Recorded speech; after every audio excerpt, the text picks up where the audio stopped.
सारंगखेडा यात्रेच्या नियोजनाबाबत नंदुरबार जिल्हाधिकारी यांच्या अध्यक्षतेखाली बैठक संपन्न।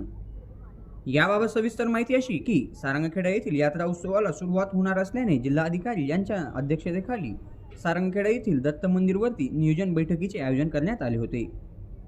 सर्वप्रथम या बैठकीला आलेल्या सर्व प्रमुख अतिथींचे शॉल व श्रीफळ देऊन सत्कार करण्यात आले। यावेळी नंदुरबार जिल्हाधिकारी मिताली शेट्टी यांच्यासोबतच नंदुरबार जिल्हा पोलीस अधीक्षक श्रवण दत्त एस व नंदुरबार जिल्ह्यातील सर्व मोठे अधिकारी या ठिकाणी उपस्थित होते।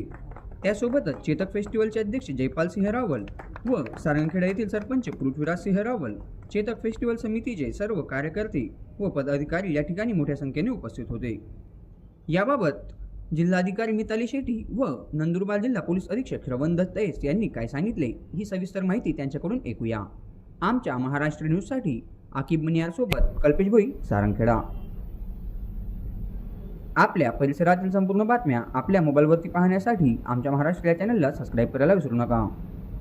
नमस्ते। आज सारंगखेडामध्ये जे आपला चेतक फेस्टिवल असतो त्याच्यासाठी कायदा सुव्यवस्था आणि बाकी जी फॅसिलिटीज आहे त्याचा आढावा घेण्यात आला। सगळे ॲक्टिव्हिटीज होते। यावर्षी आपले जे बचत गट आहेत मावीमणी MSRLचे त्यांचा एक्झिबिशन करण्याचा आमचा प्लॅन आहे। सो जवळपास 10 ते 12 स्टॉल्स त्यांचे जिल्हा परिषदसोबत उभे करू आणि कदाचित त्यांना एक चांगली संधी मिळतील त्यांचं विक्री करण्यासाठी।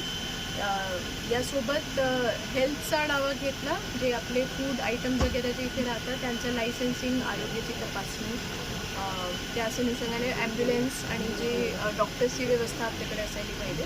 सोबत कायदा सुव्यवस्था SP साहेबांनी काय ट्रॅफिक डायव्हर्जन किंवा ॲक्सिडेंट होण्याची शक्यता कुठे कुठे आहे किंवा कोणती काळजी घेतली पाहिजे, PA सिस्टम, हेल्थ टेस्ट याबद्दल सगळी इन्स्ट्रक्शन देण्यात आली। आपले ॲग्री डिपार्टमेंटची पण प्रदर्शनी जी मागच्या वर्षी होऊ शकली नाही तर यावर्षी होतील परत। आणि बाकी थोडा PWD mechanical department, FDA commissioner यांच्यासोबत पण एक चांगलं स्ट्रीमलाइनिंग करण्याचा आम्ही प्रयत्न करत आहोत। RTO डिपार्टमेंट आणि पोलीस यावर्षी थोडा ट्रॅफिक आपल्याला कसं कंट्रोल करायचं आणि बसेस आणि जे ऑटो रिक्षा वगैरे येतात त्यांचं जे गर्दी होते खूप त्याचं नियंत्रण पण थोडं चांगला करण्याचा प्रयत्न करू। आणि शेवटी थोडा प्लास्टिक कसं कमी करता येईल तो एक जिल्हा परिषदांनी पुढाकार यामध्ये घेतला आहे की मिनिमल प्लास्टिकमध्ये आणि कचरा प्रॉपरली सेग्रिगेट करून स्वच्छतावर पण चांगलं आपल्याला काम केलं पाहिजे। नमस्कार, मी श्रवण दत्त एस, पोलीस अधीक्षक नंदुरबार। दरवर्षीप्रमाणे यावर्षी सारंगखेडा येथे आपला हॉर्स फेस्टिवल हा होणार आहे।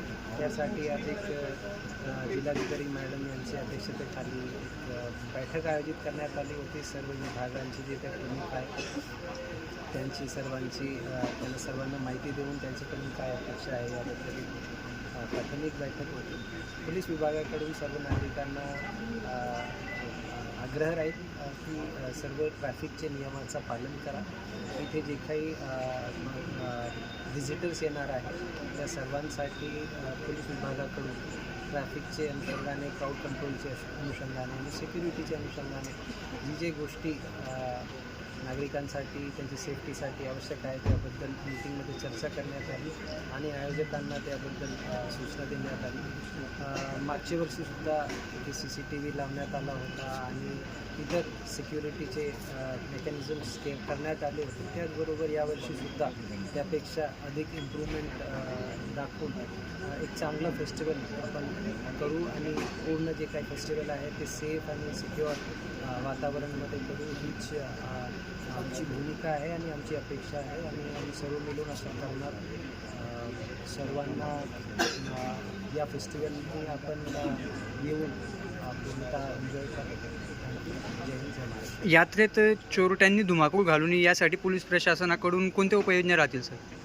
यात्रेमध्ये आमचे CVsमध्ये त्याचबरोबर आमचे युनिफॉर्ममध्ये अधिकारी अंमलदार असणार आहेत आणि यावर्षी एक हेल्प डेस्क त्याचबरोबर कमांड कंट्रोल रूम अजून इम्प्रूव्ड पद्धतीने आपण इथे एस्टॅब्लिश करणार आहोत आयोजकांच्या मार्फतीने। त्याच्या मार्फतीने नक्की या गोष्टीवर आपण लक्ष ठेवू आणि अशी कुठल्याही प्रकारची गोष्टी घडणार नाही याबद्दल खात्री करू।